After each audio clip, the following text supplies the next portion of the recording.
ಮಾನ್ಯ ಅಧ್ಯಕ್ಷೆ, ಪ್ರಾಮಾಣಿಕವಾಗಿ ಅವ್ರಿಗೆ ನ್ಯಾಯ ಒದಗಿಸಬೇಕು ಅಂತ ಆಯ್ತಾ, ರಾಜಕೀಯ ಮಾಡಬೇಕು ಅಂತ ಆಯ್ತಾ? ನಿಮ್ ಭಾಷಣದ ಮುಖಾಂತರ ನೀವು ಕೊಲೆ ಮಾಡಬೇಕಂತ ನ್ಯಾಯ ಒದಗಿಸಿ ಸರಿಯಾಗಿ ಪ್ರಶ್ನೆ ಕೇಳಿ. ಅವ್ರ ಕುಟುಂಬಕ್ಕೆ ನ್ಯಾಯ ಕೊಡಿಸಿ ಬದುಕಿಸಿ, ಆಯ್ತು ಅವ್ರಿಗೆ ಬದುಕಿಸಿ ನ್ಯಾಯ ಕೊಡಿಸಿದ್ರೆ ಅವರಿಗೆ ಆಯ್ತು. ಮಾನ್ಯ ಅಧ್ಯಕ್ಷೆ,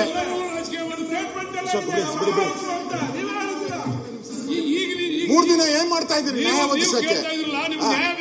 ನ್ಯಾಯ ಬೇಕಾದ್ರೆ 3 ದಿನ ಬೇಕಾಯ್ತು ಸರ್ಕಾರಕ್ಕೆ.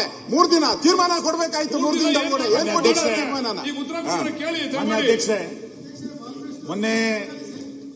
ಮೊನ್ನೆ ಏನು ಚಾಮರಾಜನಗರದಲ್ಲಿ ಎನ್ಕೌಂಟರ್ ಅನೂರ್ನಲ್ಲಿ ನಡೆದಿದೆ, ಅದಕ್ಕೆ ಮಾನ್ಯ ಅರಣ್ಯ ಸಚಿವರು ಒಂದು ಸುದೀರ್ಘವಾದಂತ ಹೇಳಿಕೆ, ಚರ್ಚೆನಾ ಅಥವಾ ಕ್ಲಾರಿಫಿಕೇಶನ್ ಅಲ್ಲ, ಈಗ ಕ್ಲಾರಿಫಿಕೇಶನ್ ಅವ್ರು ಕೇಳಿದ ಕ್ಲಾರಿಫಿಕೇಶನ್ ಉತ್ತರ ಕೊಡ್ತಾರೆ ಸರ್ಕಾರ. ಚರ್ಚೆ ಅಂದ್ರೆ ಎಲ್ರಿಗೂ ಅವಕಾಶ ಕೊಡಬೇಕು.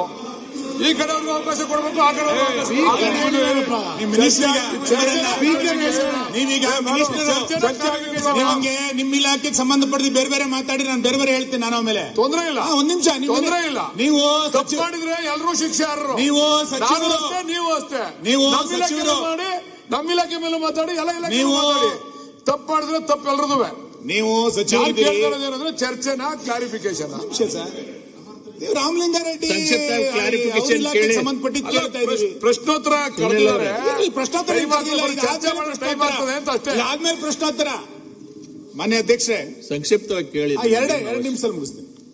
ಮಾನ್ಯ ಅಧ್ಯಕ್ಷರೇ, ರಾಮಲಿಂಗಾರೆಡ್ಡಿ ಅವರು ಮಾನ್ಯ ಅರಣ್ಯ ಸಚಿವರು ಸುದೀರ್ಘವಾದಂತಹ ಉತ್ತರವನ್ನ ತನ್ನ ಇಲಾಖೆಯನ್ನ ಸಮರ್ಥಿಸಿಕೊಂಡು ಇವತ್ತು ಹೇಳಿಕೆಗಳನ್ನ ಕೊಟ್ಟಿದ್ದಾರೆ. ನಾನು ಆ ಘಟನೆಯಲ್ಲಿರುವಂತಹ ಅಂಶಗಳನ್ನ ಮಾನ್ಯ ವಿರೋಧ ಪಕ್ಷದ ನಾಯಕರು ಉಲ್ಲೇಖ ಮಾಡಿದ್ದಾರೆ. ನಾನು ಅದ್ರ ಬಗ್ಗೆ ಹೋಗಲ್ಲ. ಇವ್ರದೇ ಸಚಿವರು, ಸ್ವತಃ ಅರಣ್ಯ ಇಲಾಖೆ ಸಚಿವರು ಸದನದಲ್ಲಿ ಬಂದು ಬೇಟೆಗಾರರು ಅನ್ನುವಂಥ, ರೈತರು ಅಂತ ಹೇಳಲಿಕ್ಕಿಂತ ಬದಲಾಗಿ ಬೇಟೆಗಾರರು ಅನ್ನುವಂಥ ಶಬ್ದವನ್ನ ಬಳಸಿದ್ದಾರೆ.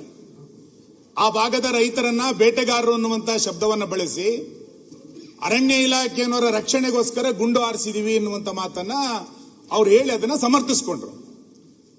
ಇದೇ ಸರ್ಕಾರದ ಸಚಿವ